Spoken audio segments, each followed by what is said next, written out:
Hi മക്കളെ, ഫൈസൽ സാറാണ്. നമ്മുടെ സോഷ്യൽ സയൻസിന്റെ ടെക്സ്റ്റ് ബുക്കിന്റെ ഒക്കെ ഡീറ്റെയിലുകൾ മക്കളെല്ലാം കാണുന്നുണ്ടായിരിക്കും. പല ഏരിയാസിലും നമ്മൾ പുതിയ ടെക്സ്റ്റ് ബുക്കിന്റെ ഡീറ്റെയിലുകൾ കാര്യങ്ങളെല്ലാം തന്നെ നമ്മൾ കാണുകയുണ്ടായി. നമ്മുടെ ഈ കൊല്ലത്തിൽ ഏറ്റവും വലിയ പ്രത്യേകത എന്താണെന്ന് വെച്ചാൽ സോഷ്യൽ സയൻസിന്റെ കാര്യത്തിൽ ഹിസ്റ്ററിയിലും ജോഗ്രഫിയിലുമായിട്ട് മേ ബി ഒരു 10 ചാപ്റ്റേഴ്സ് ഹിസ്റ്ററിയിൽ നിന്നും 10 ചാപ്റ്റേഴ്സ് ജോഗ്രഫിയിൽ നിന്നും ഉണ്ടായിരിക്കാനാണ് സാധ്യത. കാരണം എന്തായിരിക്കും എന്ന് വെച്ചാൽ നമ്മുടെ പാർട്ട് 1 നമ്മുടെ ഹിസ്റ്ററിയിലാണെന്നുണ്ടെങ്കിൽ 5 ചാപ്റ്റേഴ്സാണ് വന്നിട്ടുള്ളത്. ജോഗ്രഫിയിലാണെങ്കിലും 5 ചാപ്റ്റേഴ്സ് വന്നിട്ടുള്ളത്. അതുപോലെ തന്നെ മേ ബി എന്തെങ്കിലും പാർട്ട് 2 5 ചാപ്റ്റേഴ്സ് എന്ന് പറഞ്ഞുകൊണ്ട് ടോട്ടൽ 20 ചാപ്റ്റേഴ്സ് ആയിരിക്കും നിങ്ങൾക്ക് എക്സാമിനേഷൻ ഉണ്ടായിരിക്കുക. ഈ കൊല്ലത്തെ SLCയിൽ നിങ്ങൾ 20 ചാപ്റ്റേഴ്സുകൾ വെച്ചിട്ടായിരിക്കും എഴുതേണ്ടത്. അതിന് ഏറ്റവും അവസാനത്തിൽ ഒരു ജനുവരി ഫെബ്രുവരി ഒക്കെ മാസം ഉണ്ടല്ലോ, ആ ഒരു മാസത്തിൽ നമ്മൾ ഓപ്ഷണൽ ചാപ്റ്റേഴ്സുകളുടെ ഒക്കെ ലിസ്റ്റ് വരാറുണ്ട്.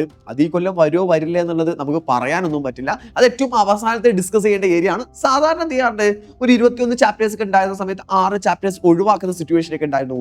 അപ്പേ ഞാനിവിടെ പറയാൻ പോകുന്ന കാര്യം എന്താ വെച്ചാൽ ജിയോഗ്രഫിയുടെ ഈ 5 ചാപ്റ്റേഴ്സിന്റെ ഡീറ്റെയിലിംഗ് ആണ്. അല്ല, ഒന്നാമത്തെ ചാപ്റ്റർ ആയിട്ട് വന്നിട്ടുള്ളത് വെതർ ആൻഡ് ക്ലൈമറ്റ് എന്ന് പറയുന്ന ചാപ്റ്റർ ആണ്.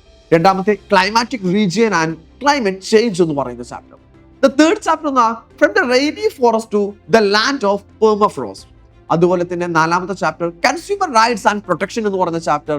അതുപോലെ തന്നെ 5ാമത്തെ ചാപ്റ്റർ മണി ആൻഡ് എക്കോണമി എന്ന് പറയുന്ന ചാപ്റ്റർ. ഈ 5 ചാപ്റ്റേഴ്സ് ആണ്.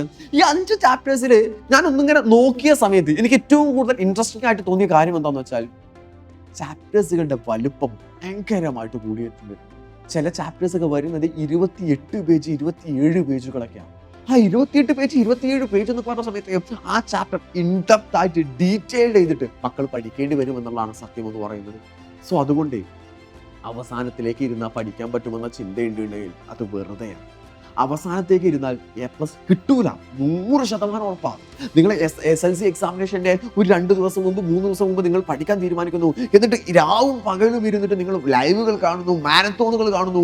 ഇത് മാത്രം കണ്ടിട്ട് നിങ്ങൾക്ക് A+ കിട്ടുമെന്ന് ആഗ്രഹം ഉണ്ടെങ്കിൽ നടക്കൂല മക്കളെ. അതൊരു കാരണവശാലും നമ്മളെ കൊണ്ട് പോസിബിൾ ആയിട്ടുള്ള കാര്യമല്ല. പഠിക്കുകയാണെങ്കിലേ ഇപ്പൊ പഠിച്ചു തുടങ്ങാം.